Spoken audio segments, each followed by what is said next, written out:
Hello, hi, welcome back to my YouTube channel. आज का short note vitamin B six से है। इसके पहले हमने विटामिन बी फाइव तक पढ़ चुका था। आज बी सिक्स के बारे में पढ़ेंगे। विटामिन बी सिक्स, जिसका रासायनिक नाम पायरिडॉक्सिन होता है, इसकी कमी से माइक्रोसाइटिक रक्ताल्पता हो जाता है। इसके स्रोत हैं दूध, ईस्ट, अनाज, मांस, यकृत। और इसके कार्य हैं प्रोटीन के चयापचय में सहायता करना, आरबीसी बनने के लिए सहायता करना, एंजाइमों का सह एंजाइम के रूप में कार्य करना, प्रोटीन प्रतिरक्षी के संश्लेषण में सहायता करना। इसकी कमी से माइक्रोसाइटिक एनीमिया हो जाता है, जिसमें प्लाज्मा की अधिकता हो जाती है। लौह तत्वों की अधिकता से हीमोसिडोसिन रोग हो जाता है। इसमें आरबीसी का निर्माण नहीं हो पाता है, जिससे हमारे बॉडी में ऑक्सीजन की कमी हो जाती है। ऑक्सीजन की कमी होना एटॉक्सिया कहलाता है। विटामिन एम, विटामिन एम को फोलिक अम्ल भी कहते हैं। इसका रासायनिक नाम फोलिक अम्ल होता है। इसे B9 B11 भी बोलते हैं। इसके अन्य नाम भी हैं फोलेसिन या टेराइल ग्लूटामिक अम्ल। इसके स्रोत हैं सभी भोज्य पदार्थों जैसे प्राणिज वनस्पति। इसके और भी स्रोत हैं सोयाबीन, हरी पत्तेदार सब्जियां, ईस्ट, फलियां, ये वनस्पति स्रोत है। और मांस, मछली, अंडा, दूध ये प्राणिज स्रोत है।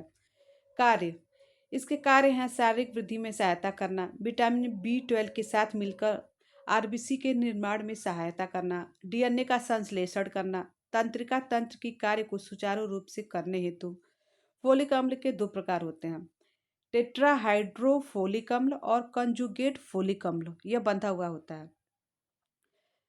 जो फोलिक अम्ल की कमी से मैग्लोब्लास्टिक रक्ताल्पता होता है, वह अधिकतर शुद्ध शाकाहारी महिलाओं में होता है।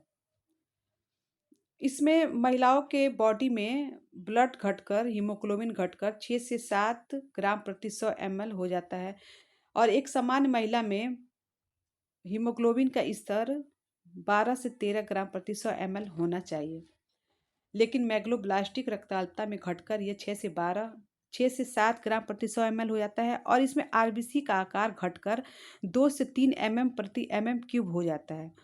और सामान्य आरबीसी का आकार 4.5 से 5.5 mm प्रति mm³ होना चाहिए।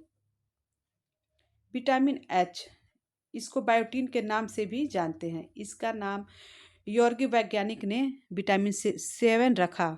बायोटीन का नाम किजेले एक्टोनिस भी के नाम से भी जानते हैं। इसके स्रोत मांस, मछली, अंडा, मूंगफली, ईस्ट होते हैं। अंडा में एक प्रोटीन होती है जिसका नाम एविडिन होता है। यह एक विषाक्त प्रोटीन होती है और यह बायोटीन के अवशोषण में बाधा उत्पन्न करती है। और जो ये एविडिन होती है, ये अंडे के सफ़ेद भाग में पाई जाती है। अंडे दो भागों में होता है ना, एक सफ़ेद और एक पीला भाग।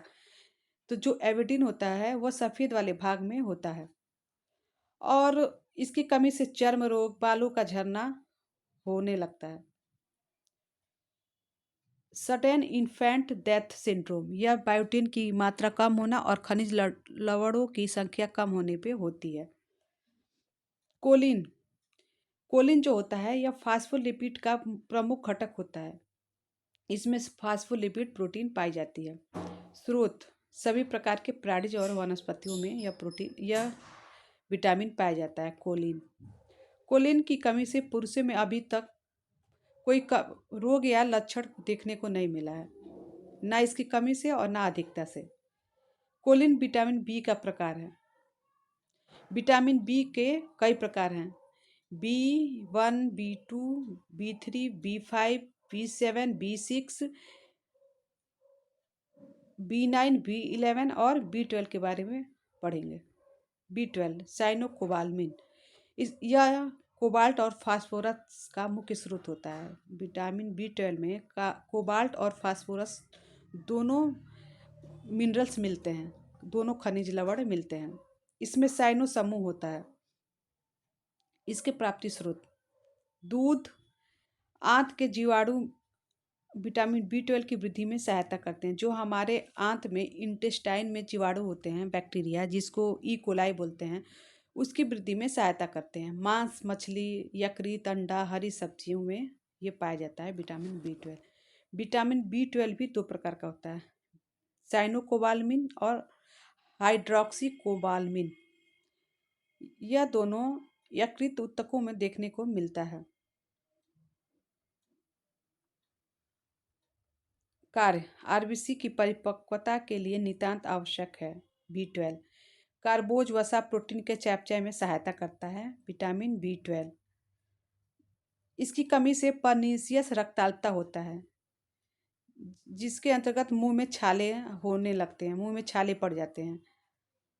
सामान्य हीमोग्लोबिन की मात्रा एक महिला में 12 से 13 ग्राम प्रति 100 ml होती है, लेकिन पर्नीशियस रक्ताल्पता में यह 8 से 9 ग्राम प्रति 100 ml हो जाती है। आरबीसी का आकार बढ़ जाता है, इसमें बढ़ता है आकार, इसमें आकार बढ़कर 8.2 माइक्रोग्राम हो जाता है और आरबीसी का समान आकार 7.3 माइक्रोग्राम होता है। नोट: इस रक्ताल्पता में आरबीसी की संख्या कम, आरबीसी के आकार में वृद्धि हो जाती है। बी ट्वेल्व की कमी से आरबीसी की संख्या कम हो जाएगी और आरबीसी के आकार में वृद्धि हो जाएगी।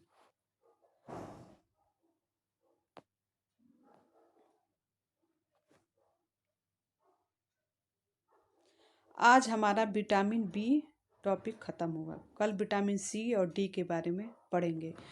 मेरे वीडियो को लाइक, सब्सक्राइब, शेयर ज़रूर कीजिए। Thank you.